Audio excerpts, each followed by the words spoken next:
Okay, mate, what's going on? Not much. A bit of B1 and B2 action going. I like it. Yeah, matching. See, matching vibes. Mate, where's the rest of you?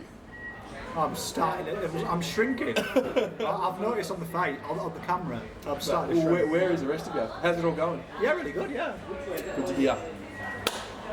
Big exercise today. What we're going to do today is, as the end of this decade comes towards us, we're going to have a look at the best 22 of the last decade. So that's from 2010 to 2019.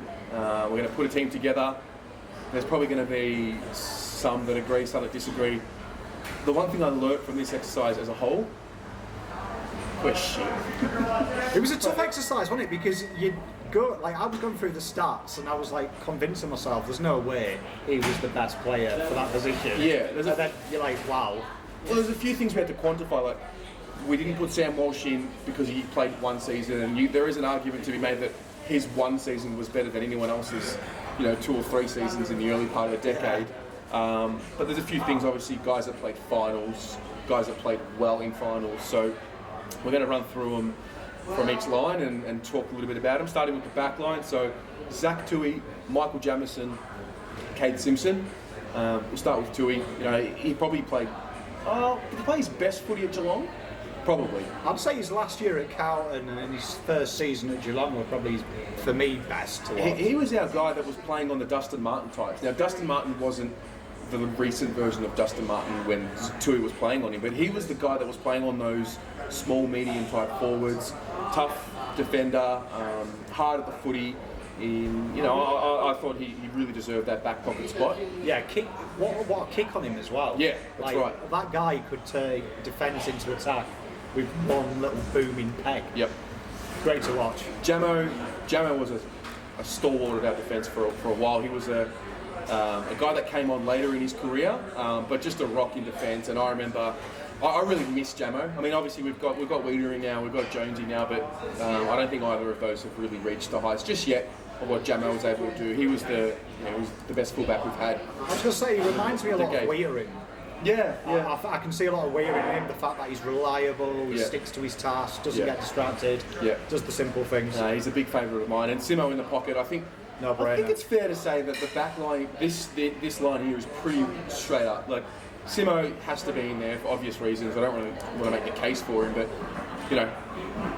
club champion. He played through the entire decade, played many games, didn't miss too many, and played in finals and played well in finals too. So fair play to him. Yep. Halfback line: Sam Doherty, Lockie Henderson, and Heath Scotland. Start with Doc. I mean, not much needs to be said.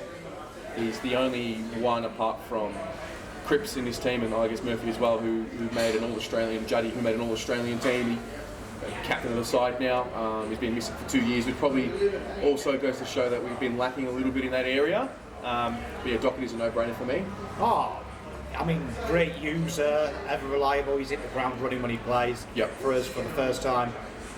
Either future legend, I'd say. Absolutely. Lockie Henderson, halfback. I thought I didn't have him originally because I was being a little bit petty, because he left us and whatnot. But the reality is, he played some good footy for us. He played good footy in finals. The mark that he took against Richmond in 2013, going with the flight of the ball, will stick in my mind, and for that reason alone, I wanted to put Wiedering in the side, but the reality is Wiedering hasn't played in finals, and Henderson has.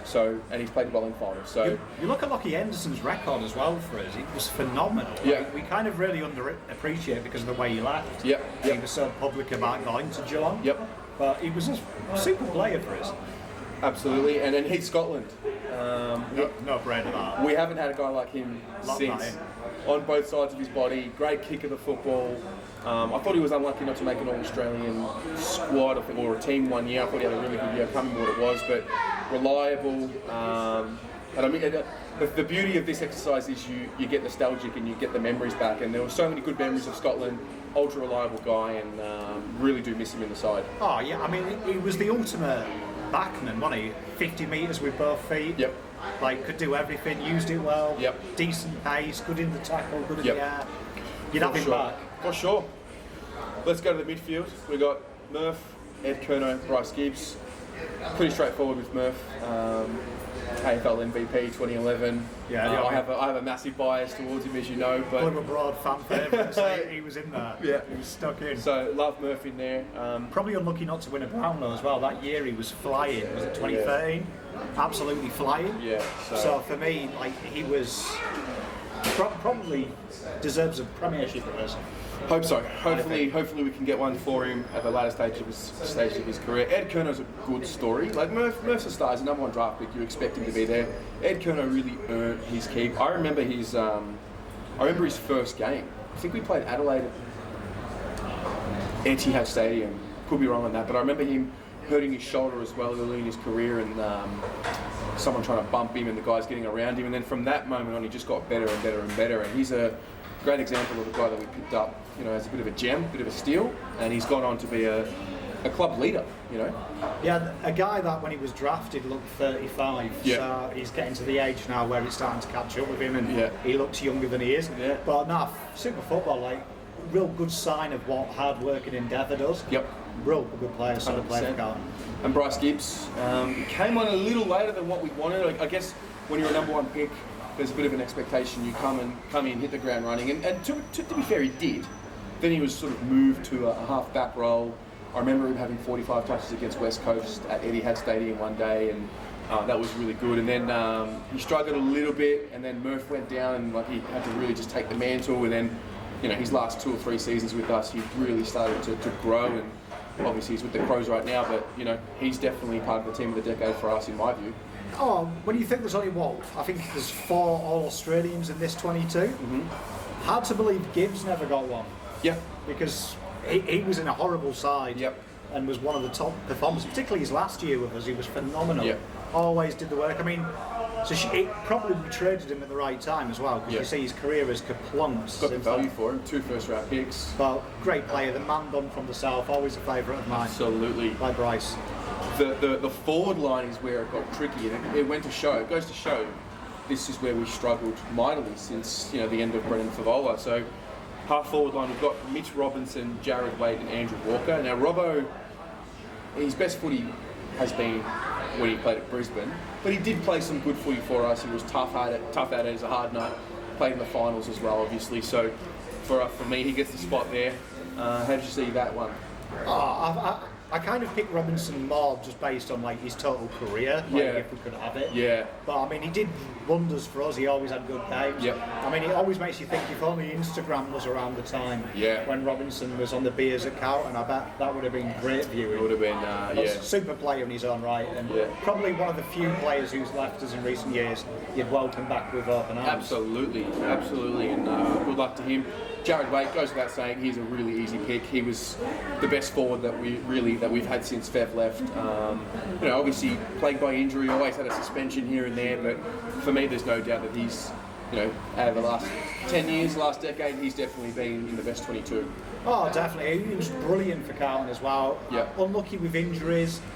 Never seemed to get continuity in his game time, which would have been a shame, because I'd imagine it would have been brilliant if we could have played 22 every year. Yeah. By the back end of North, he seemed to sort that out and was brilliant at his age. Wonderful player, Yeah. Andrew Walker, Skywalker. Love walks. For a number 2 pick, I think there's always going to be that, wish we got a little bit more out of him, maybe because we didn't win the ultimate title. I think that's probably why this team gets looked at in a certain way for me anyway. I'm all about we're going to win a premiership, but he played some good footy early in the decade, especially 2011, 2012. That was some of his best years, I thought, when he really started becoming he was a dashing defender, but there was a good year. I think he kicked 56 goals. Yeah, he was leading goal kicker. I think it was something like that. 2 top 5 BNFs, which is pretty impressive. Yeah, so Walks goes down for us as one of the best in this decade. He was the Levi Casbolt before we had Casbolt. Pretty much. We'll get to him. We'll get to the forward line now. So Jeffy Garlett, Levi Casbolt, and Eddie Betts. We'll start with the pocket. So Jeff Garlett, Eddie, they were part of the 3 amigos. They played some exciting footy, especially when we were beating the likes of Geelong. I remember beating Geelong at the MCG in 2010. I remember the 2 of them, and Santanto Halpin had a pretty good game. And at the end of the day, we played finals footy 2011. and 2010 as well, and 2013 under different circumstances. But these guys were the the better forward pockets that we've had, and we didn't want to put players in positions that they didn't play. So the idea is the positions as where they played. So I thought that were the best forward pockets for us. Oh, I think it's probably a no-brainer. Jeffy Garlett was brilliant when he played for Carlton. And if you believe some of the rumours on Twitter, there's talk Garlett may find his way back to Carlton. We could have the three amigos. We'll just leave that one out there. You just never know. But nah, he was phenomenal. Some good times were had by his snags. Yeah, and Levi Caspol. Now, this was difficult because this is where it came to me, and it showed me that we haven't had a good decade. Now, Levi, I think he gets into this team because he's been at the club for pretty much the duration of the entire decade. He's played games in every year, I think, bar 2010. So, yeah, I think it's just a longevity thing with him, and it probably goes to show that where the forward line has been. If we've got to put Levi in there, that's probably where it's been, and that's just a harsh reality because it wasn't until this year, and 2017 he had a good year. Last year he was sort of up and down, but yeah, I think that goes to show sort of where Levi is. Yeah, to be fair, I think we do a disservice to Levi. When you look at his career, the guy's had a pretty stellar career. I think the problem is he was kind of our focal point of our attack when we were still transitioning from we were good, now we're rubbish. So I think he got a lot of the wrath because I think a lot of Carlton fans were very quick to turn on our own when we're not getting the results we want. That's a fair point. And it always seems to be a forward, like Harry Mackay last year was getting it. That's a fair point. Levi does. And you look at his career, it's stellar. Like to be fair, my non-negotiable for anyone doing this 22 is Levi has to start full forward. Because who else are you picking? Well, that's right. Because I tried to make an argument for one of the Interchange. But he's not. He's just not. He's locked. It's simple as that. The followers, this is probably the easiest line. You got Cruiser, Cripps, and Judd. I don't know if we can say too much about it, really. I mean, it's just that's the best ruckman we've had. It's a shame we couldn't have ever had Pete Judd play. They overlapped. How good would it have been? They overlapped. Yeah, we got a little bit of it in 20. I think it was 20. Yeah, the last year, one before. 14, and I remember that Juddy had this handball that he gave to Cripps, who ran into an open goal. I think it might have been against Melbourne. I could be wrong on that. With the famous commentary by Anthony Hudson. About being the young star that we got all our hopes on, but yeah, it was a bit of a shame we never got to see the two of them. But the beauty is that Cripps came into his career at Carlton and got to really learn off Judd and really absorb as much knowledge as he could from him, and watch him prepare and things like that. So the four of them together, though, oh wow, imagine it, Pete Judd and Pete Cripps. Pete Judd and Pete Cripps. You wouldn't need anyone else. We could stop that. Judd at the moment. Yeah, you got to say it. Did it in finals and everything. Judd got me to love football. Oh my god. The guy did things with football that I didn't like. It was an unbelievable. What a time to be alive. But I do think when his time is done, Cripps will be miles ahead. That's sick. I do think that. That is sick to think about. But I think you've got to hand it to Brownlow, Jules Brownlow medalist, flag winner. Yeah, absolutely. Came here when he was half dead and still killed it. Yeah, fair enough.